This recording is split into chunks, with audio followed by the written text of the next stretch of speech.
চলতি মাসেই বাংলার বাড়ির টাকা দ্বিতীয় কিস্তির টাকা, তবে শর্ত সাপেক্ষে বাংলার বাড়ি প্রকল্পে দ্বিতীয় লপ্তের টাকা দেওয়া শুরু করতে চলেছে রাজ্য। চলতি মাসেই সেই টাকা পৌঁছে যাবে গ্রাহকদের অ্যাকাউন্টে। বৃহস্পতিবার থেকে পঞ্চায়েত দপ্তরের তরফে সেই টাকা প্রত্যেক জেলা শাসকের কাছে পাঠানো শুরু হয়েছে। নবান্ন সূত্রে খবর, যে সমস্ত উপভোক্তার বাড়ি লিন্টেল বা লিন্টন পর্যন্ত হয়েছে তারাই কেবল দ্বিতীয় লপ্তের টাকা পাবেন। সেই তালিকায় 7,95,000 উপভোক্তা রয়েছে। চলতি মাস থেকেই বাড়ি বানানোর সেই টাকা অ্যাকাউন্টে ঢোকা শুরু হবে।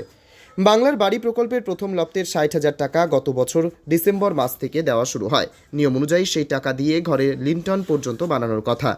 এই ধাপে যারা টাকা পাচ্ছেন না, সেই বাকি 4 লক্ষ উপভোক্তা যাতে লিন্টন পর্যন্ত বাড়ি তৈরির কাজ দ্রুত শেষ করেন, তার জন্য নিয়মিত তদারকিও করছে পঞ্চায়েত দপ্তর।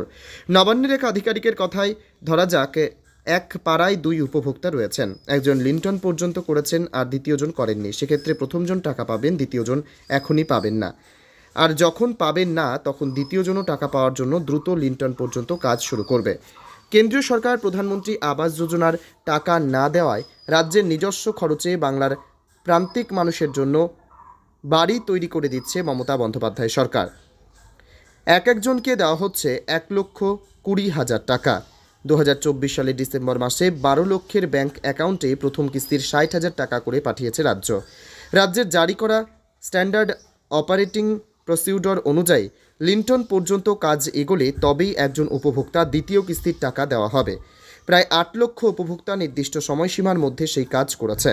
এ বিষয়ে রাজ্যের পঞ্চায়েত মন্ত্রী প্রদীপ মজুমদার বলেন, ঠিক কবে থেকে এই টাকা উপভোক্তাদের অ্যাকাউন্টে পৌঁছবে তার দিনক্ষণ ঠিক হয়নি এখনও, তবে পঞ্চায়েত দপ্তর তৈরি। চলতি মাসেই যাতে এই টাকা দেওয়া হয় তার তদারকি চলছে মুখ্যমন্ত্রী মমতা বন্দ্যোপাধ্যায়ের হাত দিয়ে। এই অর্থ দেওয়ার প্রক্রিয়া শুরু হবে।